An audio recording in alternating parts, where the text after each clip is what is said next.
2 sœurs, un après-midi, une simple sortie pour une pizza qui s'est terminée dans le pire des cas pour les parents, cauchemar, en plein jour dans un centre commercial très fréquenté Sheila, 12 ans, et Catherine Lyon, 10 ans, a disparu sans laisser de traces, sans cri ni indice. Leur famille vivait avec des questions obsédantes jusqu'à ce qu'une découverte effrayante refait surface 38 ans plus tard au printemps 2. 1975, Kensington, Maryland incarnait tout ce dont les Tuatid américains rêvaient à l'époque. Ont imaginé des rues paradisiaques de banlieue bordées d'arbres s'étendant à travers les quartiers où les enfants faisaient du vélo librement. Les voisins se connaissaient par leur nom, et la plus grande inquiétude des parents était de savoir si leurs enfants laisseraient de la boue dans la maison après avoir joué dehors. Sur Pliers Mill Road, une maison se démarquait non pas par son apparence, mais par la chaleur qui rayonnait de l'intérieur. La voix du lion était familière à des milliers d'habitants de la région de Washington, D.C. qui écoutaient Mal FM tous les jours, où sa voix douce, la personnalité de la radio, avait fait de lui une célébrité locale. Mais quand il franchissait sa porte d'entrée chaque soir, il n'était pas un la voix des ondes, il était simplement papa. Marie Lyon maîtrisait cet art délicat. Gérer un ménage qui ne semblait jamais ralentir avec 4 enfants chaque jour apportait de nouveaux défis, aventures et des moments qui deviendraient de plus tard des souvenirs précieux. Jay, 15 ans, avait atteint cet âge où il pouvait équilibrer entre vouloir son indépendance et rester son grand frère protecteur. Joseph, 9 ans, le bébé de la famille, possédait une curiosité sans fin pour tout ce qui l'entourait. Mais ce sont les 2 filles qui formaient le cœur de la dynamique domestique du lion. Sheila, à 12 ans, avait commencé à montrer aperçu de la jeune femme qu'elle devenait tout en conservant l'émerveillement innocent d'une enfance. Catherine, 10 ans, et débordant de personnalité à l'arrivée de mars 1975, remplit d'excitation la famille. Lyon, pour des raisons qui faisaient que les 2 filles sautaient, pratiquement d'impatience, à l'idée que leurs anniversaires. Sheila approcherait de ses 13 ans et deviendrait officiellement une adolescente. Catherine attendait avec impatience son 11e anniversaire. La famille Lyon représentait le rêve américain dans sa forme la plus pure. Leurs préoccupations étaient ordinaires, de bonnes notes tâches ménagères, anniversaires à venir et les défis habituels liés à l'éducation de 4 enfants actifs dans la banlieue du Maryland. Mais alors que le 25 mars 1975 se levait, brillant il est clair qu'aucun d'entre eux n'aurait pu imaginer que ce portrait de famille parfait était sur le point d'être brisé d'une manière qu'ils hantaient à jamais.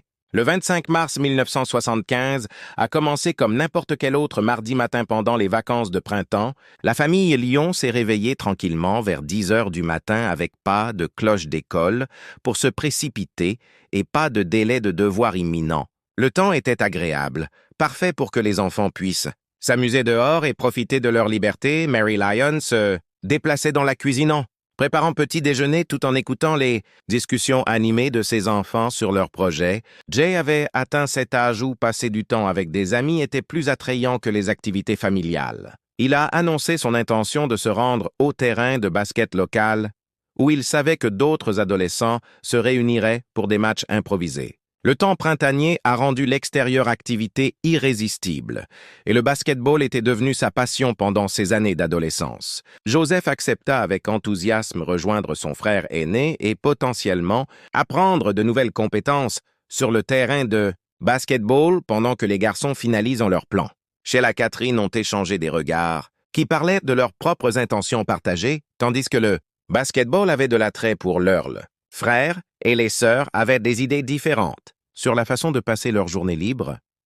La conversation s'est tournée vers le centre commercial Wheaton Plaza, une destination qui était devenue de plus en plus attrayante pour eux à mesure qu'ils grandissaient. La perspective d'explorer les magasins en regardant les étalages de Pâques qui ont commencé à apparaître dans les vitrines des magasins et peut-être la rencontre avec des camarades de classe ont rendu la destination attrayante. Leur mère a entendu la conversation et sourit à l'enthousiasme de sa fille. « Pourquoi ne t'arrêtes-tu pas et ne prends-tu pas une pizza ?»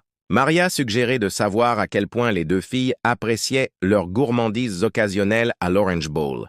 La pizzeria populaire dans le centre commercial. Catherine a éclaté de rire et s'est plainte que le prix de la pizza avait augmenté de 4 à 4. Chaque fille a reçu environ $2. Une somme qui semblait substantielle pour enfants habitués à une gestion prudente de leur argent de poche en 1952 $, pourrait permettre d'acheter un déjeuner convenable tout en laissant de la place pour de petits achats ou des friandises. L'instruction la plus importante est venue avec une clarté absolue dont les deux filles avaient besoin rentrer à la maison avant 16 heures. Ce couvre-feu n'était pas négociable, et Maria soulignait son importance. Les filles ont volontiers accepté la restriction de temps à l'approche de 11 heures. Les enfants en Lyon ont commencé à se diriger vers leur destination. Le soleil brillait de mille feux alors qu'ils commençaient leur voyage vers Wheaton Plaza. Deux sœurs, partageant une conversation née des rires alors qu'ils se frayaient un chemin à travers les rues familières du quartier, mais quelque chose les attendait. À ce centre commercial, quelque chose qui transformerait cette journée de printemps ordinaire au début d'un cauchemar qui hantera leur famille. Pendant des décennies à venir, les sœurs sont arrivées à Wheaton Plaza un peu avant 22 heures en entrant, ce qui semblait être un mardi après-midi normal dans la destination commerciale la plus fréquentée de la banlieue du Maryland. Le complexe bourdonnait avec le mélange habituel de familles, d'adolescents et de clients parcourant les magasins et déjeuners dans divers restaurants, mais cette journée ordinaire était sur le point de devenir extraordinaire pour toutes les mauvaises raisons à exactement 1 heure. Par quartier, un garçon qui connaissait les deux sœurs a vu quelque chose qui allait devenir très important plus tard. Il a repéré Catherine et Sheila assises sur un banc à l'extérieur de la pizzeria Orange Bowl. Un homme étrange leur parlait, ce n'était pas n'importe quel inconnu. L'homme ressemblait à quelqu'un en qui vous auriez confiance. Il mesurait environ 1,81 m et portait une jolie costume marron. Il était bien habillé et propre comme un homme d'affaires ou quelqu'un avec un travail important tout en lui criait « Adulte en sécurité, mais… » L'homme portait une mallette et à l'intérieur de cette mallette était un magnétophone en 1975. C'était un équipement sophistiqué que la plupart des gens n'avaient pas. L'homme avait ouvert sa mallette et avait sorti l'enregistreur avec un microphone attaché à… Dit à Catherine, Sheila et aux autres enfants qui sont venus le voir qu'il travaillait pour une station de radio. Il a dit qu'il enregistrait les voix des gens pour les diffuser à la radio plus tard. Il a fait en sorte que cela sonne excitant comme les enfants seraient célèbres et leurs amis les entendraient à l'antenne. Cette histoire avait parfaitement du sens pour les sœurs Léon. Papa travaillait dans une station de radio, donc ils savaient comment fonctionnait la radio. L'histoire de l'homme leur semblait réel. Le garçon du quartier regardait Catherine et Sheila parler à tour de rôle dans le microphone de l'homme. D'autres enfants se sont également joints à eux, toutes excitées d'être à la radio. Les filles souriaient et riaient en parlant dans le microphone en pensant qu'elles étaient une partie de quelque chose de spécial. Le garçon qui regardait remarqua que l'homme marchait avec une petite boiterie. Ce n'était pas très évident, mais vous pourriez voir que si vous faisiez attention, ce détail semblait sans importance à l'époque, mais cela aiderait l'affaire plus tard vers 14 h. Le frère de la fille, Jay, est venu au centre commercial pour acheter un cerf-volant. Comme à traverser la place, il a regardé par la fenêtre du restaurant Orange Bowl et a vu ses sœurs à l'intérieur. Catherine et Sheila étaient assises à une table en train de manger une pizza et de se parler. Elles avaient l'air tout à fait normales et heureux, qu'ils riaient et pointaient du doigt les gens qui passaient, comme ils le font toujours. Quand ils étaient ensemble, Jay n'est pas allé vers eux parce qu'il voulait les laisser avoir leur propre temps. C'était important car cela montrait qu'après avoir parlé à l'homme du magnétophone, les filles ont poursuivi leur plan de manger pizza quoi qu'il soit arrivé à cet homme. Cela ne les a pas empêchés de faire ce qu'ils étaient venus faire. Ils semblaient bien et non, je ne m'inquiétais de rien. Mais il y avait une autre présence au centre commercial ce jour-là. Quelqu'un dont le comportement était loin d'être plus manifestement menaçant alors que Danette et ses amis se promenaient dans les magasins. Ils ont remarqué un jeune homme effrayant après eux. Ce deuxième suspect était complètement différent de l'homme au magnétophone bien habillé. Ce type était beaucoup plus jeune, peut-être à la fin de son adolescence ou au début de la vingtaine. Il avait de longs cheveux en bataille et il avait l'air de ne pas prendre soin de lui. Il mesurait environ 1,80 m et avait une forte acné sur tout le visage. Les plus visibles étaient les cicatrices sur sa joue gauche, qui lui donnaient un air rugueux et dangereux. Ses vêtements étaient minables et bon marché. Il portait une veste Peter qui était populaire auprès de certains jeunes hommes à l'époque. Il se tenait dans un joli centre commercial comme s'il n'y avait pas sa place. Ce qui a fait cela, le jeune homme était vraiment effrayant, non seulement à cause de son apparence, mais aussi de la façon dont il agissait. Il n'a pas simplement jeté un coup d'œil aux filles et s'est éloigné, comme une personne normale le ferait. Au lieu de cela, il les a suivies dans le centre commercial en les regardant d'une manière qui les a fait très mal à l'aise. Son regard n'était pas normal. Il était intense et effrayant, comme s'il préparait quelque chose de mal. Il continuait à les surveiller, peu importe où ils allaient, et il ne se souciait pas de ce qu'ils faisaient. Finalement, l'une des amies de Dette s'est sentie si mal à l'aise qu'elle s'est retournée et a dit au type effrayant « Pourquoi ne prends-tu pas une photo de nous? Ça durera plus longtemps. » Elle essayait de l'embarrasser et de le faire partir. Les gens auraient été gênés et seraient partis après avoir été interpellés comme ça, mais ce jeune homme s'en fichait. Je n'ai fait que les regarder et les suivre comme si de rien n'était.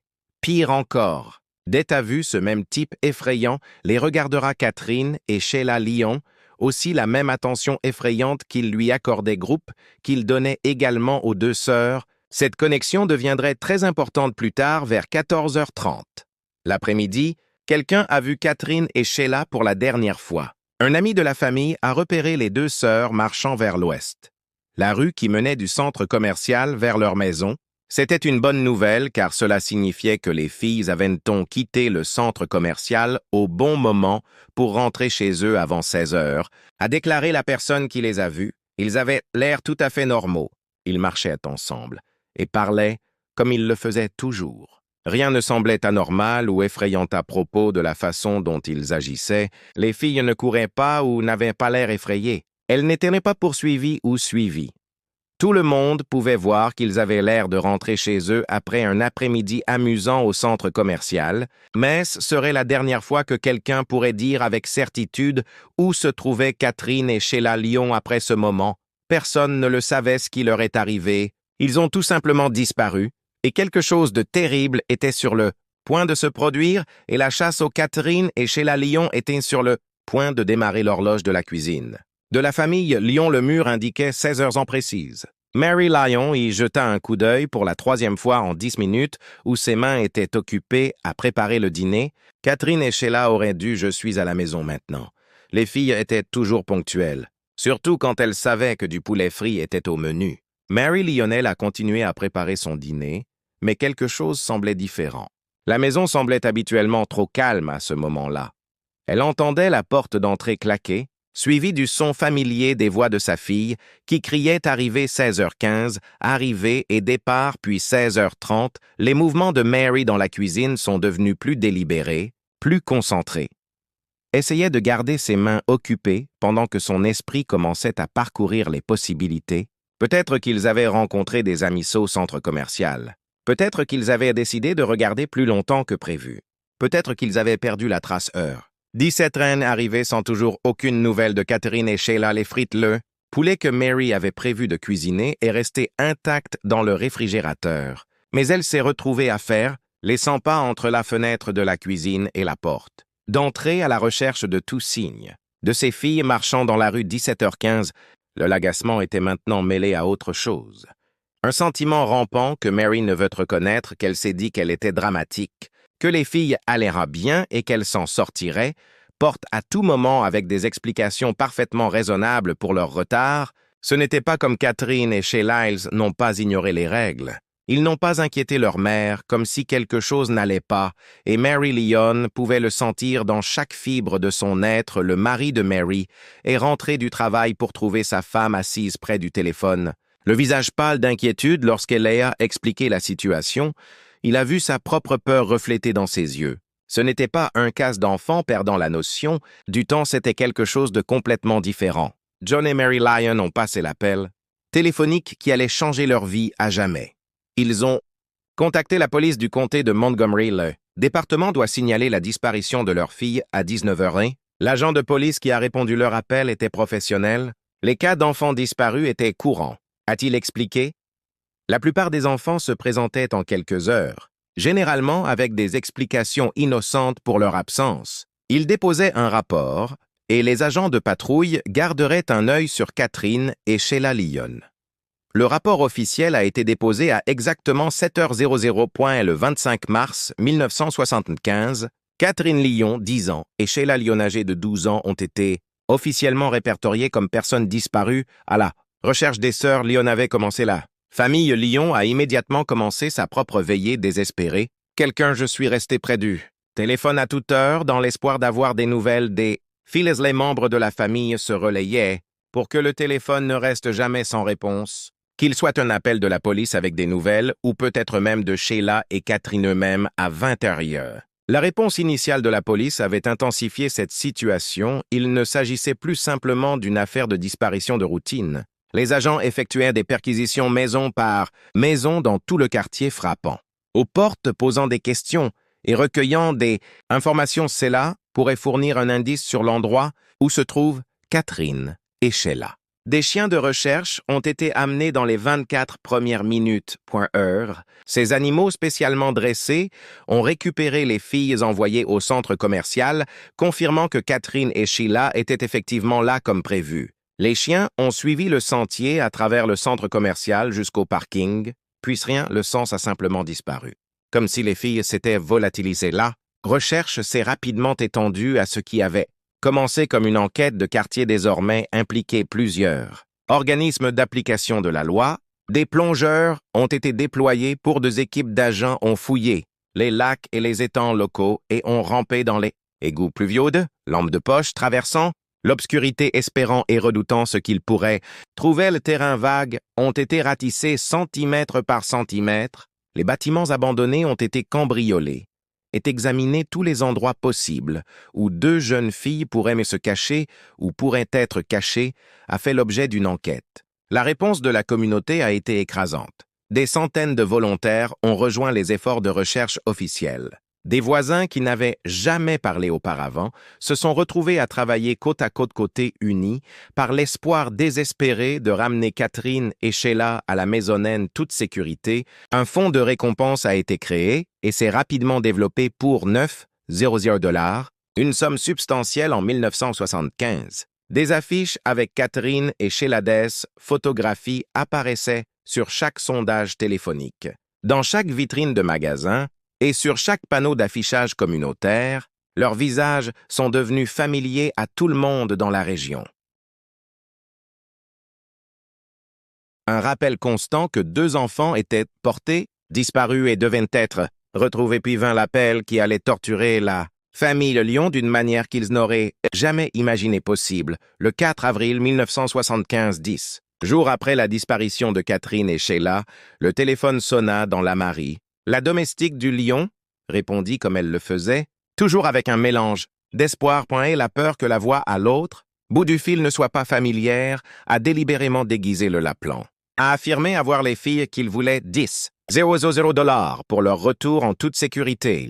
Demande de rançon a provoqué une onde de choc au sein de la famille et des enquêteurs qui surveillaient désormais tous les leads. Appels au Lion Home ont suivi les instructions selon lesquelles l'argent devait être placé dans une mallette et laissé dans un endroit spécifique, toilette. Au palais de justice d'Annapolis, l'appelant a fourni des instructions, détaillé ses exigences de temps spécifiques et avertissements sévères concernant l'intervention de la police. Les parents de Lyons étaient prêts à payer n'importe quoi pour récupérer leur fille, mais la police a dû le faire, prendre une décision difficile. Ils ne pouvaient pas risquer 10 000 $ de l'argent de la famille Source, qui pourrait être un canular cruel, mais ils ne pouvaient pas non plus ignorer la possibilité que cet appelant est en fait Catherine et Sheila. Le compromis était stratégique, mais risqué. Seulement 11 $ ont été placés dans le mallette disposé de manière à ressembler à beaucoup plus d'argent de loin. Si l'appelant était sincère, s'il avait vraiment les filles, la police espérait qu'il mordrait à l'hameçonner,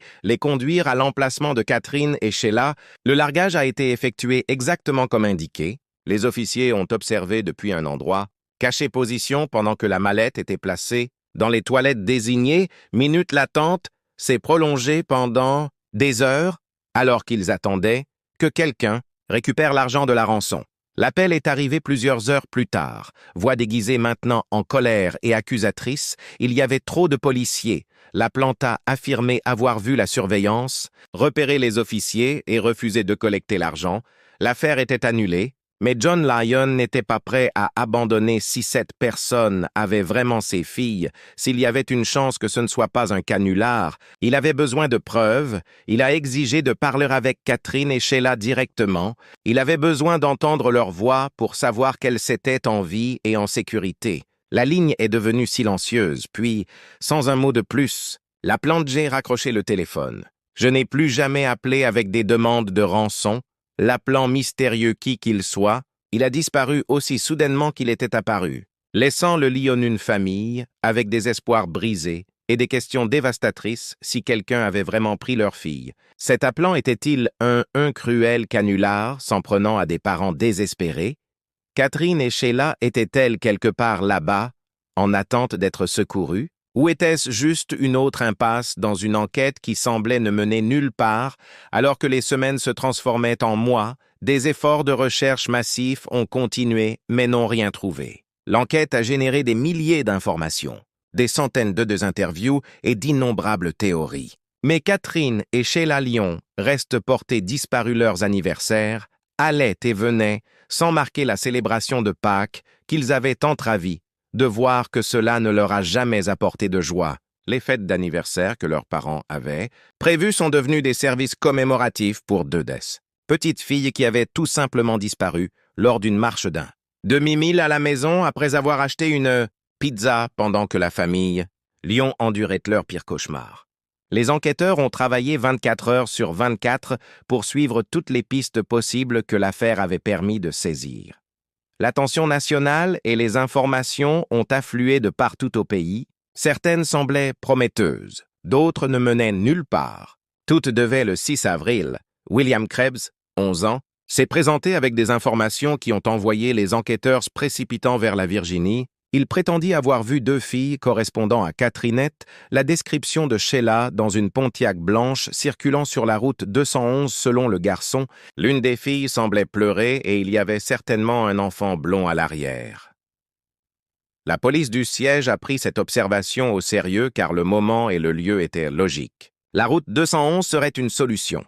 Logique, voie d'évacuation pour quelqu'un fuyant la région de Washington et un comportement de détresse décrit par Krebs correspondait à ce qu'il pourrait, attendez-vous, à ce que les enfants kidnappés le lendemain apportent une autre avancée potentielle, a déclaré un témoin à Manassasa, rapporté avoir vu deux filles qui semblaient être ligotées et bâillonnées dans un break-ford beige. Cet observateur avait été suffisamment alerte pour repérer une partie de la plaque d'immatriculation DMT6 et déterminer qu'il s'agissait du Maryland plaque, provenant probablement des régions de Cumberland, Hagerstown ou Baltimore. Ce qui a fait cette observation particulièrement crédible est ce qui s'est passé ensuite. Le conducteur a apparemment réalisé qu'il était surveillé et a commencé conduisant de manière erratique.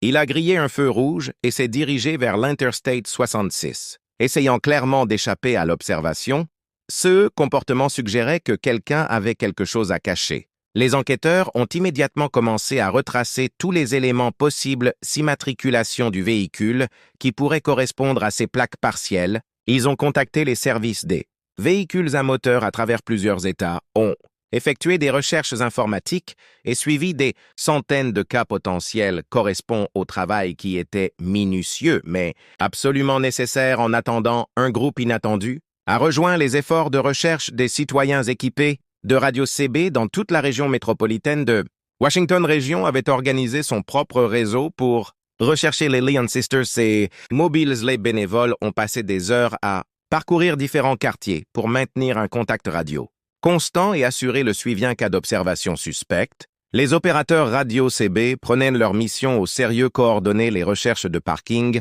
de centres commerciaux et de zones résidentielles où les filles pourraient être détenues. Leur dévouement était admirable, mais malgré de milliers d'heures de bénévolat, n'ont rien trouvé qui puisse faire avancer l'enquête. Le 23 mai 1975, l'affaire avait atteint une telle importance que le lieutenant-gouverneur Blair Lee a pris une décision sans précédent. Il a ordonné à 122 gardes nationaux d'effectuer une recherche systématique des zones boisées du comté de Montgomery. Il ne s'agissait pas de bénévoles amateurs ou de week-end chercheurs. Il s'agissait de militaires formés, utilisant des techniques de recherche professionnelles pour passer au peigne fin des milliers d'hectares de forêts Ils ont compris les modèles de grille, la préservation des preuves et couverture complète du terrain pendant plusieurs jours. Les unités de la Garde nationale se sont déplacées à travers des parcs forestiers et des terres non aménagées. Dans tout le comté, ils ont fouillé les ravins, nettoyé les zones, les bois denses et partout où 2 corps pourraient être cachés.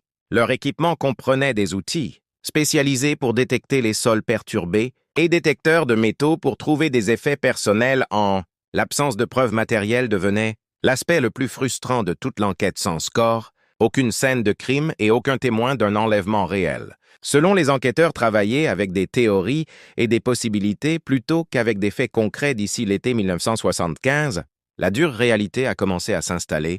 Pour la famille Lyon, après des mois de recherche intensive d'innombrables fausses pistes et les montagnes russes, émotionnelles de l'espoir suivi de la déception, Jonette Mary Lyon ont été forcés d'accepter ce qu'ils avaient désespérément essayé de nier à leur leurre. Phil était probablement morte. Cette acceptation ne signifiait pas qu'elles avaient cessé d'espérer des réponses.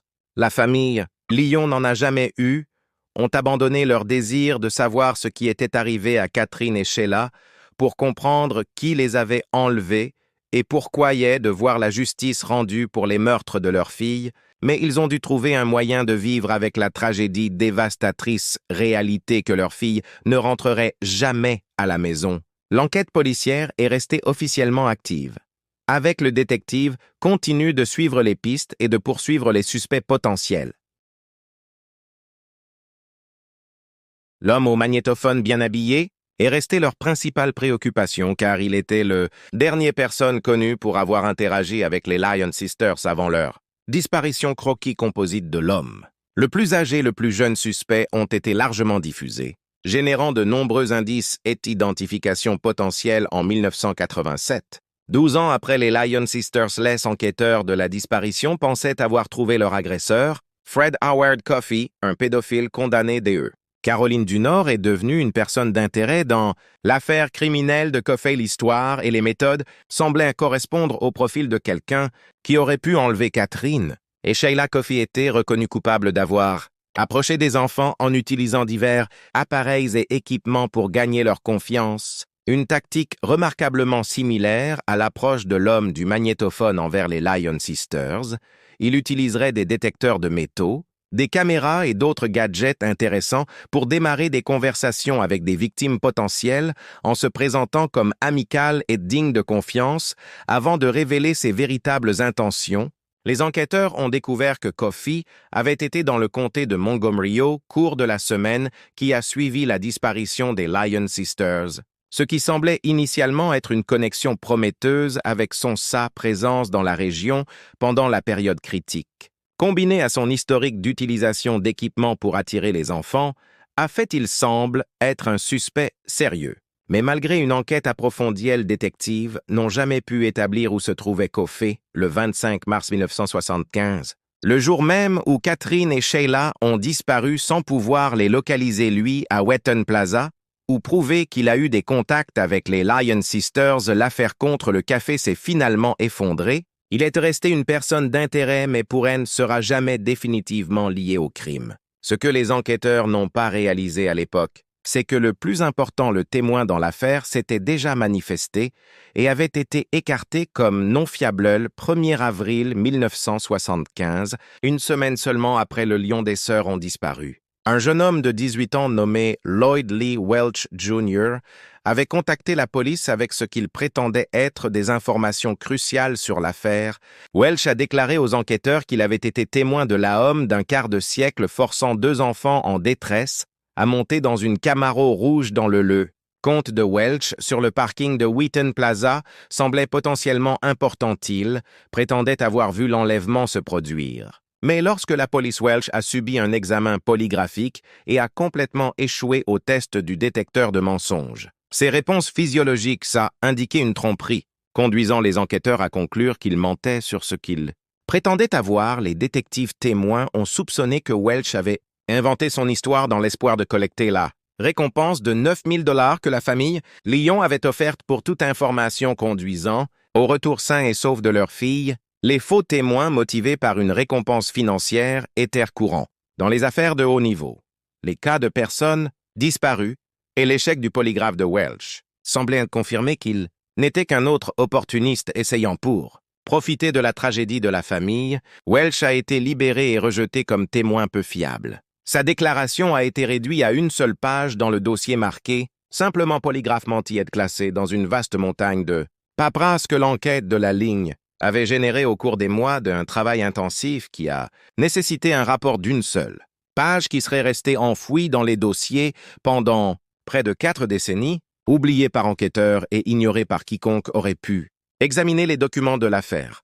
Le nom de Lloyd Welch a disparu des esprits et il est tombé dans l'oubli à mesure que l'enquête avançait pour poursuivre d'autres pistes et suspects, mais parfois les indices les plus importants se cachent à la vue de tous, attendant des décennies pour être redécouverts par des yeux neufs, et de nouvelles Lloyd Welch avaient été rejetées et oubliées. Mais son histoire était loin d'être en 2013. Près de 4 décennies s'étaient écoulées depuis que Catherine et Sheila Lyon disparues de Whedon Plaza. Les enquêteurs d'origine avaient pris leur retraite ou étaient décédés, et l'affaire était devenue note historique, l'un de ces mystères tragiques qui semblaient destinés à rester toujours non résolus. Mais le département de police du comté de Montgomery a pris une décision, cela changerait tout. Ils ont confié l'affaire non résolue au sergent Chris Amrock, un détective connu pour son approche méthodique et refus d'accepter la défaite. La mission de Amrock était examen intimidant de chaque élément de preuve, de chaque déclaration de témoin et de chaque piste qui avait été suivie pendant près de 40 ans.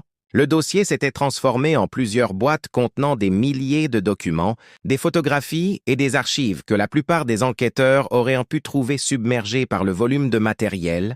Mais Amrock a abordé la tâche de manière systématique. Il a commencé à lire chaque rapport, aussi insignifiant soit-il au moment où il a été classé, est enfoui au plus profond des archives. Amrock a découvert quelque chose qui l'a arrêté net parmi les centaines de témoignages de 1975. Était un rapport d'une seule page sur un jeune homme de 18 ans nommé Lloyd Lee Welch Jr. Le rapport était bref et avait été marqué au polygraphe comme ayant menti en indiquant que les enquêteurs en 1975 avait rejeté Welch comme peu fiable, mais quelque chose à propos de la déclaration a attiré l'attention de Amrock et il a décidé de creuser plus profondément lorsque Amrock a localisé une photo d'identité de Lloyd datant de 1977. Welch, la ressemblance avec le portrait robot d'un suspect plus jeune était indéniable. Les traits du visage, les cheveux, c'est l'apparence générale, correspondaient suffisamment pour justifier une enquête sérieuse. Cette découverte a conduit Amrock a recherché les antécédents de Welch et ce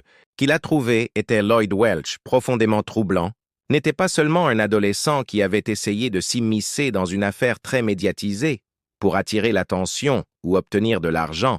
Il était un criminel de carrière avec un passé qui correspondait parfaitement au profil de quelqu'un capable d'enlever et de blesser des enfants. Au moment de l'enquête de Omra, Welch purgeait une peine de 29 ans de prison dans le Delaware pour agression sexuelle sur mineurs, a terni son casier judiciaire. Une photo d'un prédateur dangereux avec un long passé de violence et de crimes sexuels. Les accusations contre Welch comprenaient le viol, la violence domestique et agression au couteau. Il avait été reconnu coupable de crimes dans 3 États différents, démontrant un modèle de violence qui persiste depuis des décennies, particulièrement pertinente dans le cas du lion. La préférence sexuelle documentée de Welch pour les adolescentes n'était pas spéculation, selon laquelle cela a été établi à partir de ses antécédents judiciaires et de ses antécédents psychologiques. Évaluations menées au cours de ces différentes incarcérations. Amrock a également découvert que Welch était un originaire des Appalaches.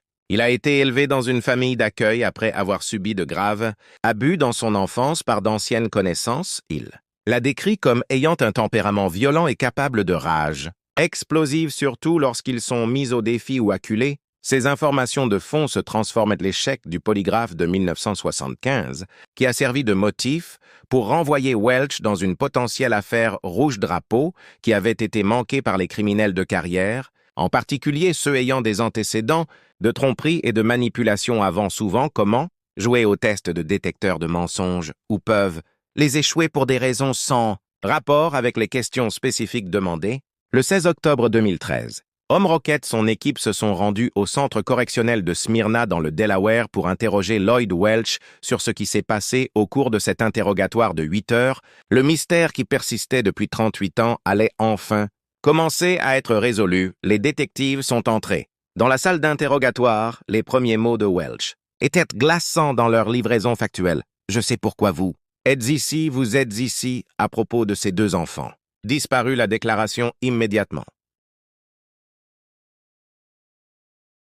Welch a dit aux enquêteurs deux choses cruciales dont il se souvenait dans l'affaire du Lion malgré des décennies s'étant écoulées. Il semblait s'attendre à cette conversation.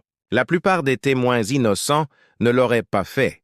Relier immédiatement une visite de détectives extérieurs à une affaire vieille de près de 40 ans, à moins qu'il n'ait connaissance spécifique à ce sujet, Omrock a décidé de tester la mémoire de Welch et son implication potentielle en lui montrant photographies de Catherine et Sheila Lyon.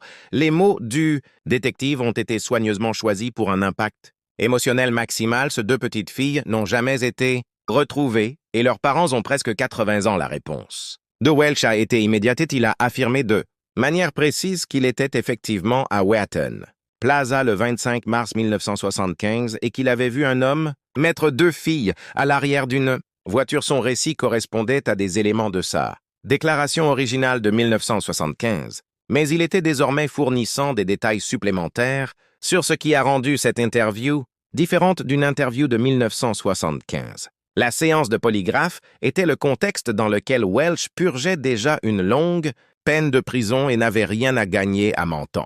Il ne cherchait pas à obtenir une récompense financière ou à s'insérer dans une célébrité casse pour attirer l'attention. Il était un criminel condamné qui parlait à des détectives qui avaient parcouru des centaines de kilomètres spécifiquement de l'interroger sur des événements survenus près de 4 décennies plus tôt. Au fur et à mesure que l'entretien progressait, il est devenu clair que Welch possédait des connaissances sur l'affaire qui allaient au-delà de ce qui avait été rapporté publiquement. Il a fourni des détails sur place, le calendrier des événements et les circonstances de la disparition de la jeune fille qui suggérait une véritable implication plutôt que des informations recueillies pour la couverture médiatique. Pour la première fois depuis en 1975, les enquêteurs ont eu le sentiment de parler enfin à quelqu'un qui avait réellement été là lorsque Catherine et Sheila Lyon a disparu après 38 ans de silence. Quelqu'un parlait enfin suite à l'interrogatoire initial d'octobre 2013. Les détectives savaient qu'ils étaient sur à quelque chose de significatif. Mais l'histoire de Lloyd Welch était loin d'être complète au cours des mois suivants. Les enquêteurs ont mené 12 entretiens supplémentaires avec Welch à chaque séance, révélant de nouvelles informations. Couche d'un crime horrible, resté caché pendant des décennies. Welch's stratégie initiale semblait consister à fournir juste assez d'informations pour paraître coopératif, tout en détournant responsabilité sur les autres.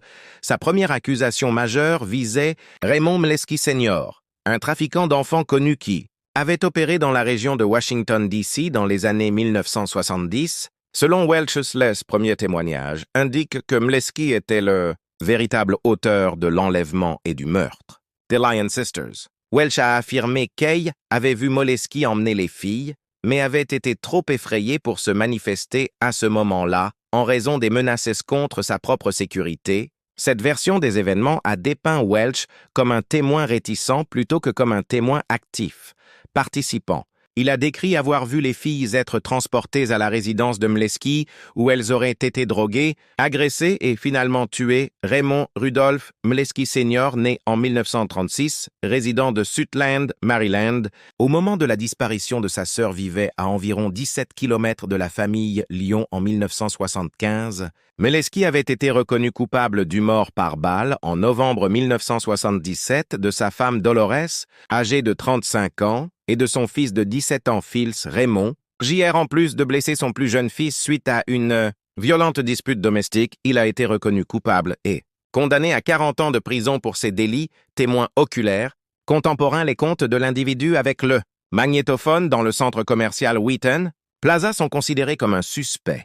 Probable dans l'enlèvement des Lyon Sisters, l'homme marchait en boitant légèrement.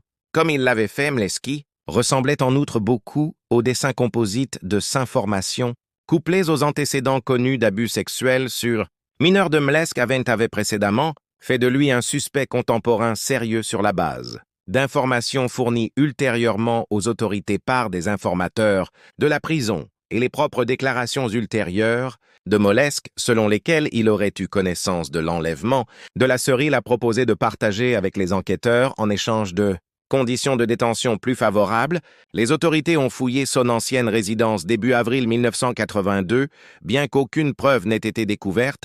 Meleski est décédé en prison en 2010, mais les enquêteurs ont insisté pour obtenir des précisions, détails et preuves corroborantes. L'histoire de Welch a commencé à changer radicalement de détails qu'il avait présentés comme des faits dans une entrevue seraient contredits ou modifiés dans la séance suivante. Le modèle est devenu clair pour les interrogateurs expérimentés. De Welch testait différentes versions des événements pour voir lesquelles les enquêteurs trouvaient les plus pertinentes, crédibles tout en essayant, simultanément, de minimiser son propre rôle dans tout ce qui s'est passé en fait. Chaque entretien a apporté de nouvelles contradictions et modifications dans son récit. Il prétendait parfois n'avoir été qu'un simple témoin. D'autres fois, il admettait une implication limitée et parfois, il s'approchait de la confession complète avant de se retirer et de réviser son histoire une fois de plus en juillet 2014. Après des mois d'interrogatoire et de confrontation avec des incohérences dans ses différents récits, Welch a finalement commencé révélant ce que les enquêteurs pensaient être plus proche de la vérité. Dans cette version, Welch a admis que les sœurs Lyon ont été emmenées dans un lieu contrôlé par les membres de sa propre famille, en particulier son père Lloyd Welch Sr. et son oncle Richard Alan Welch. Le cadre qu'il décrit était bien plus sinistre que le sien conte précédent impliquant Raymond Meleski, selon Welch's juillet 2015 déclaration, selon lesquelles les filles ont été détenues dans un sous-sol en béton auquel on avait accès que par une seule entrée sécurisée avec un cadenas. Ce détail s'avérerait plus tard crucial lorsque les enquêteurs commenceraient maintenant la recherche de preuves matérielles. Welch a affirmé avoir été témoin des abus sexuels commis par son père et son oncle sur Catherine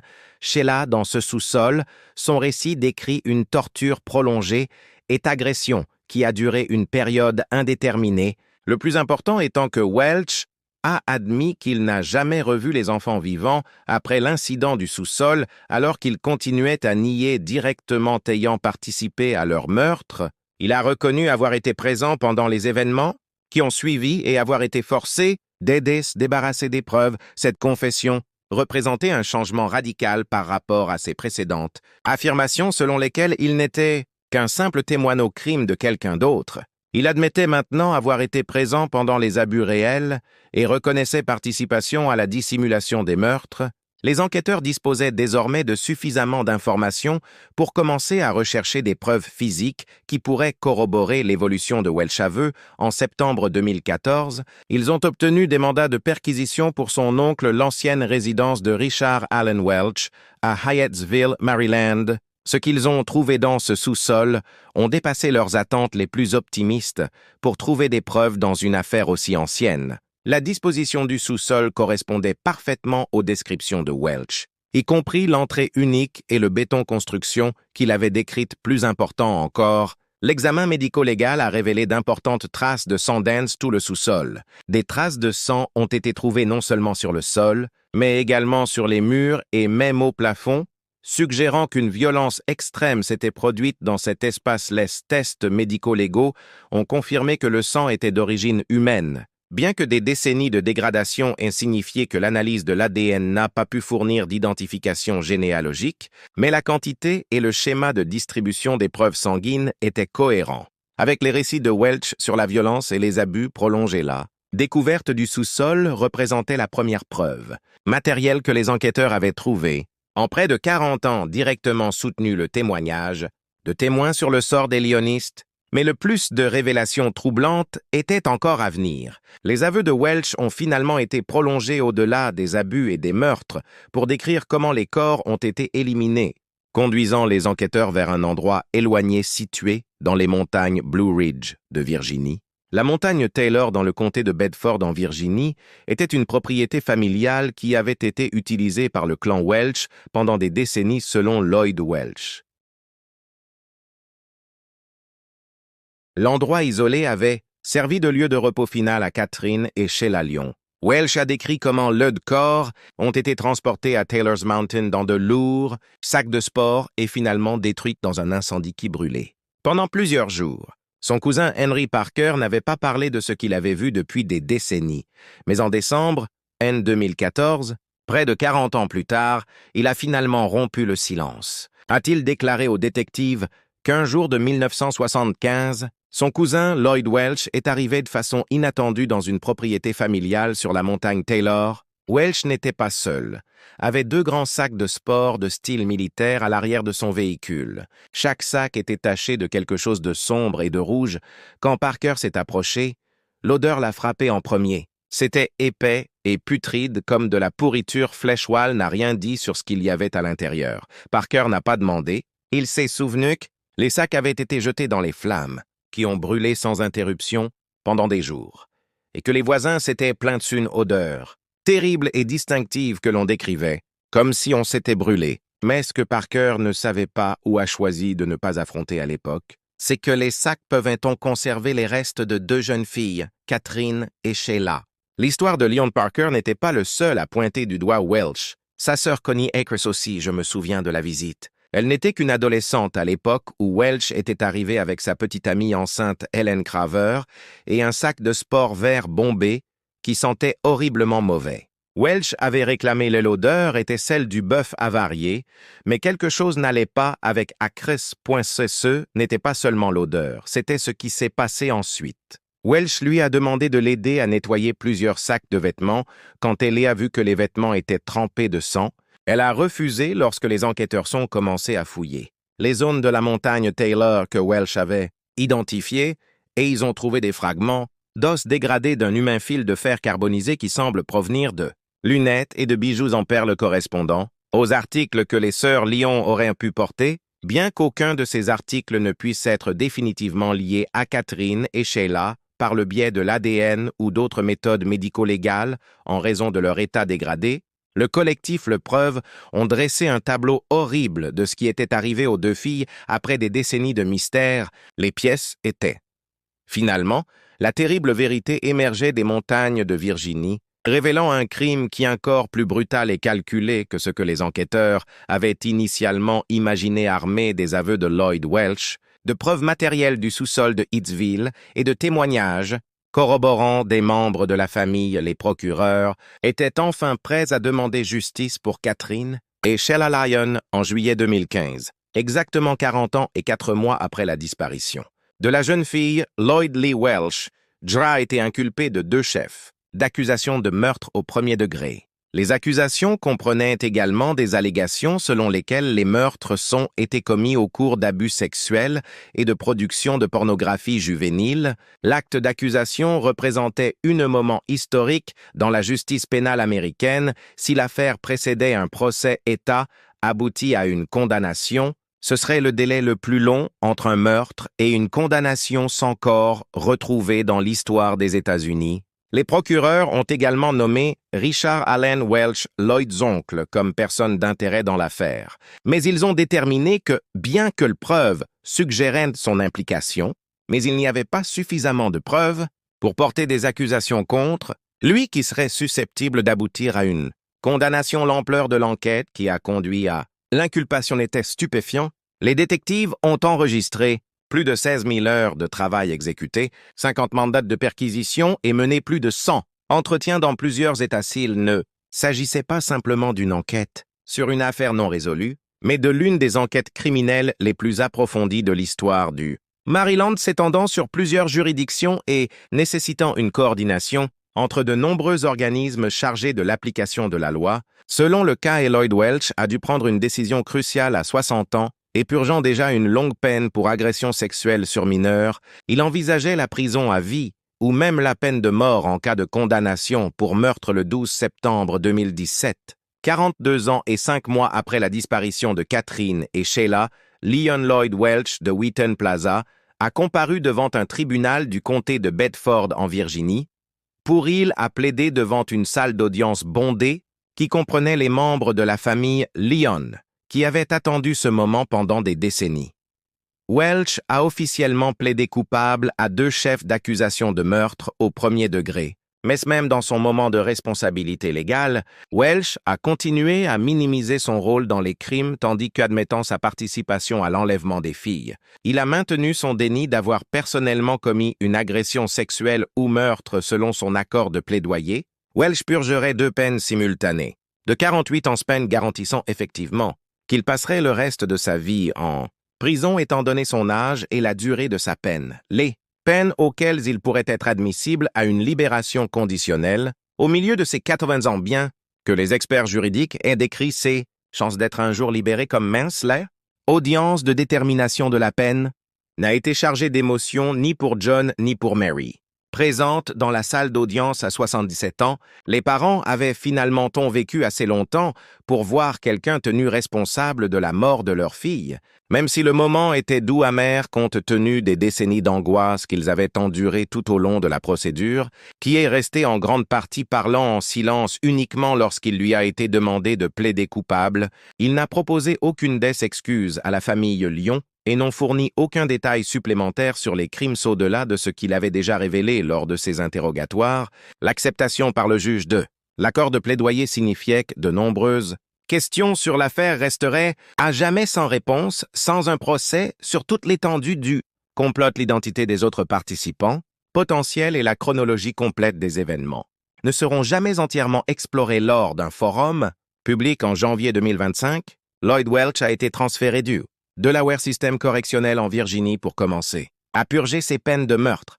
Ce transfert marqua la fin officielle de son séjour en tant que prisonnier du Delaware et le début de ce qui allait presque, certainement ce fut sa dernière incarcération. Cette condamnation a permis de mettre un terme à l'une des peines les plus durables de l'histoire américaine, 5 cas d'enfants disparus, mais cela a également mis en évidence la réalité selon laquelle la justice dans ce cas ancien comporte souvent des limitations et des questions sans réponse. Après 42 ans, quelqu'un était enfin tenu responsable de la mort de Catherine et Sheila Lyon, mais la question restait de savoir si Lloyd Welch était la seule personne responsable de ces crimes odieux, peut-être les plus là. Triste réalité est que les restes de Catherine et Sheila n'ont jamais été retrouvés malgré de nombreuses recherches sur la montagne de Taylor et la récupération de fragments d'os et d'autres preuves potentielles. Cela signifie que Jonette Mary Lyon, maintenant octogénaire, n'ont jamais pu offrir à leur fille un enterrement décent ni avoir un endroit où leur rendre visite. Et souvenez-vous d'eux, l'absence de restes retrouvés continue d'être une source de douleur continue pour la famille. Un autre aspect majeur non résolu de l'affaire concerne l'oncle de Richard Allen Welch. Lloyd, qui a été nommé comme personne d'intérêt mais jamais inculpé, selon les aveux de Lloyd, Richard a joué un rôle central dans les abus et le meurtre des filles. Mais le manque de preuves a empêché les procureurs de poursuivre accusations portées contre lui. La question de savoir si Richard Allen Welch aurait dû être traduit en justice aux côtés de son neveu reste un point litigieux dans l'affaire. Certains enquêteurs pensent qu'il y a eu suffisamment de preuves pour engager des poursuites, tandis que d'autres soutiennent que la décision de ne pas l'accusation était appropriée compte tenu des limites des preuves disponibles, selon lesquelles les membres de la famille du clan Welch ont suggéré que la conspiration visant à dissimuler les meurtres s'étendait bien au-delà de la simple Lloyd et Richard Thomas Welch, un cousin, ont fait des déclarations publiques indiquant « Je croyais qu'il y avait plus de personnes impliquées et qu'il y avait une conspiration dans ma famille pour dissimuler cela. » Allégation suggère que les meurtres des Lyonistes pourraient avoir impliqué un réseau plus large de membres de la famille et d'associer ce qui a aidé à dissimuler les crimes pendant des décennies, mais avec beaucoup de potentiel de témoins aujourd'hui, décédés et d'autres qui ne veulent pas se manifester dans leur intégralité. De la conspiration ne sera peut-être jamais connue malgré ces questions sans réponse. La famille Lyon a exprimé sa gratitude pour la résolution obtenue dans l'affaire. Dans une déclaration suite à la condamnation de Welch, John Lyon a simplement dit « Nous voulons juste vous dire merci, cela fait longtemps. » La gratitude de la famille s'étendait particulièrement aux détectives des affaires non résolues qui avaient refusé d'abandonner leurs recherches. Réponse même lorsque l'affaire semblait désespérée, le sergent Chris Amrock et ses équipes avaient accompli ce que beaucoup pensaient impossible en résolvant un problème de 40 ans. Affaire de meurtre sans corps et avec des preuves matérielles limitées, L'affaire des Lyon Sisters a laissé un impact durable sur les protocoles américains d'application de la loi et de sécurité des enfants. Le Centre national pour enfants disparus et exploités a qualifié le travail d'enquête de sans précédent État, salué les techniques utilisées pour finalement résoudre l'affaire. L'affaire représente également un moment décisif dans l'histoire de banlieue du Maryland. La disparition de Catherine et Sheila Lyon en 1975 a brisé le sentiment de sécurité qui caractérisait des communautés comme Wheaton, changeant fondamentalement la façon dont les parents pensaient à la sécurité de leurs enfants, mais cela sert aussi de moyen de réflexion, point rappel des limites du système judiciaire alors que Lloyd Welch a finalement été tenu responsable de ces crimes. Le retard dans la résolution de l'affaire a fait que d'autres auteurs potentiels ont échappé à la justice. Les preuves ont été perdues ou dégradées, et les témoins sont morts. Avant d'avoir pu être interrogés, Catherine et Sheila Lyon n'étaient que deux petites filles qui voulaient de la pizza et voulaient regarder les décorations de Pâques dans leur magasin. Leur disparition a changé notre façon de penser à la sécurité des enfants, le danger et le mal qui peuvent se cacher. Dans les endroits les plus ordinaires, les sœurs Lyon, cette affaire nous rappelle que derrière chaque mystère non résolu se cachent de vraies familles.